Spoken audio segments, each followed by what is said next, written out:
Well, it's been over a year now, and I finally found a game that I like, so I'm going to share with you. And this one's in beta right now. I think the full release is at the end of the month or in June. I really enjoy team builder games like Summer's War, and I enjoyed Dislight for a long time too. This is kind of the newest iteration, and it's really friendly. Like a lot of the units you get off the bat are really good. So Leanne is like one of the most premier ones. You get her for free, and she's like great for like cleaving through and just speed farming. Another thing that was really cool is that it seems to be like guaranteed summons in some cases, so I was able to get Mia from that. Yeah, so like right off the start there was a couple of them, but like I said, the targeted summoning seems really good.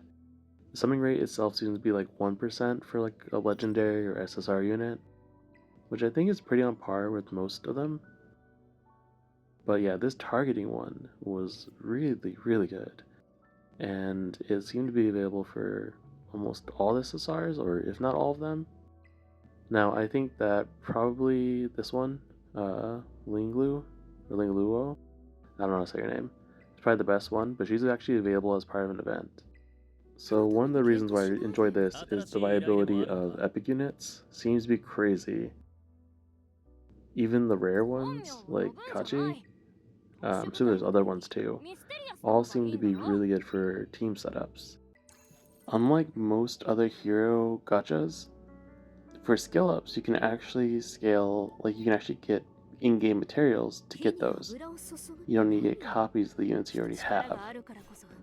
The copies just increase stats, and they do have some other effects, but they don't stop a character from being usable. You know, like sometimes you play and you have to get like 5 copies of something to get enough cooldown on the skills to actually make it like a usable member of your team.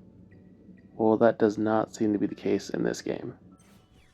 There are also these things called shells, which are like little creatures that assist you, and they have their own special effects too, and it seems to be another way to scale your character, but also build in effects that you would normally get from equipment, or runes, or things like that in other games. Now, I'm not sure how far they go, but they were very easy to acquire, and they did make big differences to my teams immediately. And even though this is just the beta and the full release is next month, the game is fleshed out, or it feels fleshed out. There's everything you'd expect in a game like this. You have pretty much a number of different things, but most of the experience stuff seems pretty good. Some of the stuff is like capped to whatever your progress is in the story. So you probably want to do that first. Now this is a launch, so a lot of these things are going to be wiped, but there's a ton of events going on right now. So don't expect your progress to like carry over as much. But I believe that all these things are going to be available on launch as well. And that's a level 10 booster where I got my Turando. But there's probably a lot of other things like that too that will be available later. For the actual going into mission parts, it's actually not too bad. I was kind of expecting, I don't know, something more simple, but it ended up having a world that's kind of cool. It's kind of cyberpunky, and it reminds me a little bit of like you navigate through kind of like you would in a Persona game, or if you played ZZZ, it's kind of like that, but where that one's more like an action RPG kind of setup, this is more like a team building RPG, and I've come to like it quite a bit. Surprisingly enough, I actually do like the art style. It's not over the top, but a lot of stuff is actually, I mean, it is over the top a little bit, but I think a lot of stuff is actually pretty nice. And I like the characters a lot, like their designs. So for the combat itself, it's actually really decent. I don't think they're like necessarily reinventing the wheel in any sort of way, but I do feel like everything I do matters. I feel like my characters matter.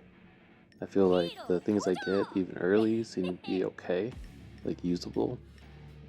So I think overall it's pretty nice, and there's quality of life features here that should be in all games like this, but sometimes aren't.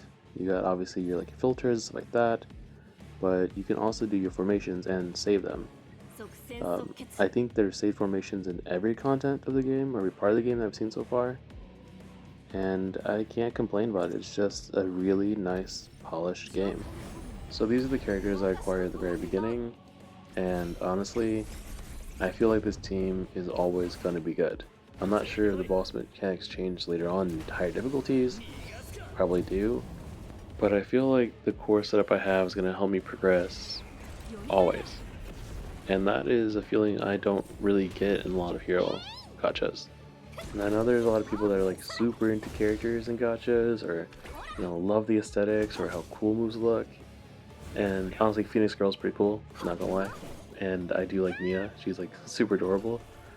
Um, but that's not really why I play these games. I play these games because like I like the progress, I like the challenge, I like seeing what I can do with the units I do get free from the game. And this has everything I could want. And I think it probably has something for everyone.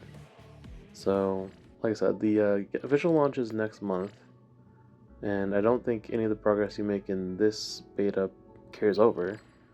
But if you want to give it a go and see how it feels, I think it's worth it.